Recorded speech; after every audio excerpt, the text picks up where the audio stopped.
2023 नि थाखाय सेथि अल बिटिआर नोरजियाफोरनि थाखाय क्रिकेट बादायलायनाय खुंदों अल बिटिआर नोरजिया आफादा। चिरां जिल्ला गुरुबासा जोहोलाव सोमब्ला बसुमतारी गेलेग्रा फोथाराव दिनैनिफ्राय गाबोनसिम अल बिटिआर नोरजिया आफादनि बानजायनायाव मेहेर गोनाङै 2023 नि थाखाय सेथि अल बिटिआर नोरजियाफोरनि थाखाय क्रिकेट बादायलायनाय खुंदों।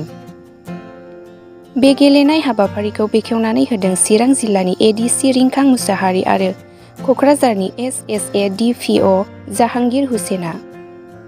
दिनैनि सेथि बादायलायनायाव बादायलायदोंमोन चिरां जिल्ला नोरजिया आफाद हानजा आरो क'क्राझार जिल्ला नोरजिया आफाद हानजानि गेजेराव। बे बादायलायनायाव चिरां जिल्लाया नाजाथाबनायनि गेजेरजों गेलेनानै 22 रान देरहासार जानो हायो।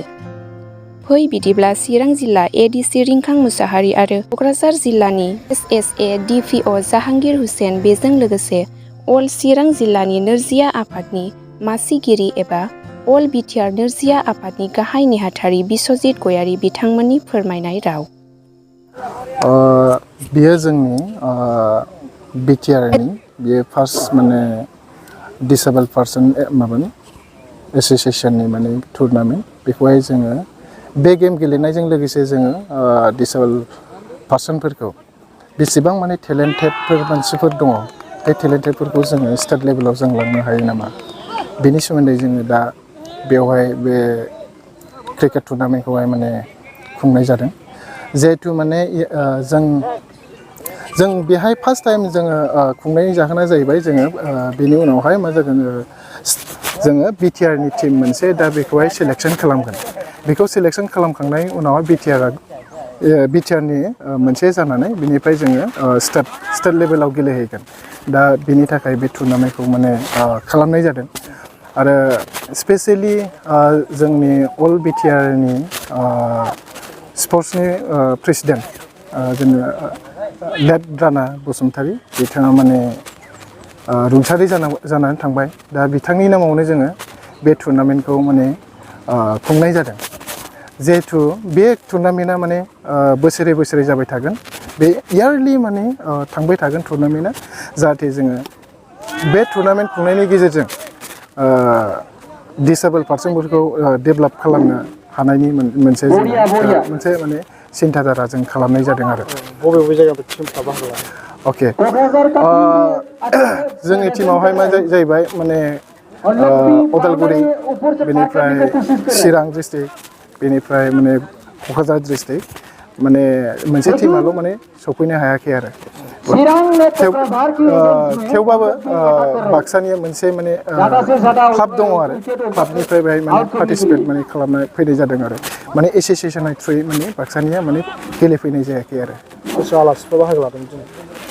बेहायथ' जोंनि आलासिया माने आलासि जोंना स्पेसियेल गेस्ट हिसाबै जोंहा लाबोदोंमोन जोंहा चिरां डिस्ट्रिक्टनि एडिसि सार रिंखां मुसाहारि बिथांखौहाय लाबोनाय जादोंमोन आरो क'क्राझार डिस्ट्रिक्टनि माने एसएसएनि माने जाहांगीर एमडि जाहांगीर हुसेन डिपिअ बिथाङा मोनाबो माने बे प्रग्रामाव नुजाफैदोंमोन आरो दा एन अफिसनिफ्राय माने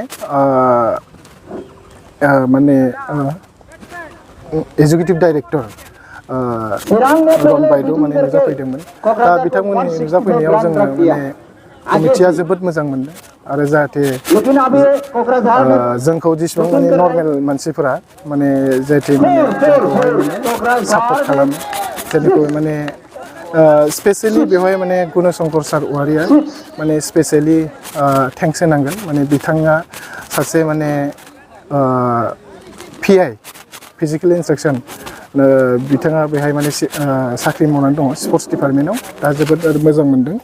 दा बिथांनि सापर्ट होनायावनो जोङो बे बिटिआरनि बे टुर्नामेन्टआ माने मोगथां महर मोननाय जादों आरो। মই আৰু আমি সকলোৱে আনন্দিত যে আজি বিটিআৰ অঞ্চলত প্ৰথমবাৰৰ কাৰণে ডিফাৰেণ্টলি এবল ব্যক্তিসকলৰ কাৰণে প্ৰথম ক্ৰিকেট টুৰ্নামেণ্ট আয়োজন কৰিছে আৰু এই আয়োজন অল বিটিআৰ ডিছেবল এছ'চিয়েশ্যনে আয়োজন কৰিছে আৰু তেখেতসকলক বিভিন্ন এছ'চিয়েশ্যন বা বিভিন্ন ব্যক্তি বা বিভিন্ন ছ'চিয়েল অৰ্গেনাইজেশ্যনসকলে তেখেতসকলক সহায় কৰিছে। মই বিশেষ একো নকওঁ, এটা কথাই কওঁ যে আমি এটা মেছেজ দিয়াব খুজিছোঁ এই টুৰ্ণামেণ্টৰ যোগেদি যে আমাৰ যিসকল ডিফাৰেণ্টলি এবল ভাই ভনীসকল আছে তেখেতসকলেও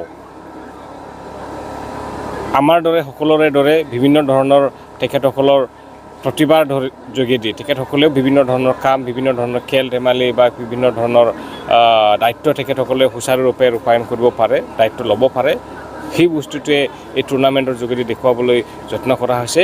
মই এই যে টুৰ্ণামেণ্ট, সেই টুৰ্ণামেণ্টৰ আয়োজক আৰু এই আয়োজনৰ যিসকলে সহায় কৰিছে তেখেতসকলক বিশেষভাৱে মই ধন্যবাদ জ্ঞাপন কৰিছোঁ। আশা ৰাখিছোঁ এই টুৰ্ণামেণ্ট ভাল আৰু সুচাৰুৰূপে আৰু সুন্দৰকৈ সমাপ্তি হ'ব আৰু সুন্দৰ এটা মেছেজ হ'ব সমাজৰ মাজত। এই লগতে এই গুৰুবাছা অঞ্চলৰ যিসকল ৰাইজ ইয়াত আছে আৰু যিসকল ৰাইজে তেখেতসকলে সহায় সহযোগিতা আগবাঢ়িছে তেখেতসকলকো মই বিশেষভাৱে ধন্যবাদ জ্ঞাপন কৰিছোঁ।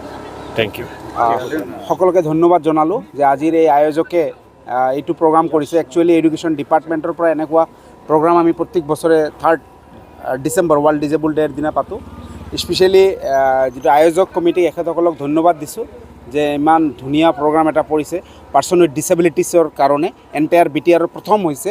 তো ৰাণা বসুমতাৰী এখেতৰ এই নামতে এই প্ৰগ্ৰামটো কি কৰা হৈছে। তো যি হওক সকলোকে ধন্যবাদ জনাইছোঁ আকৌ এবাৰ আমাৰ শিক্ষা বিভাগৰ তৰফৰ পৰা। Thank you.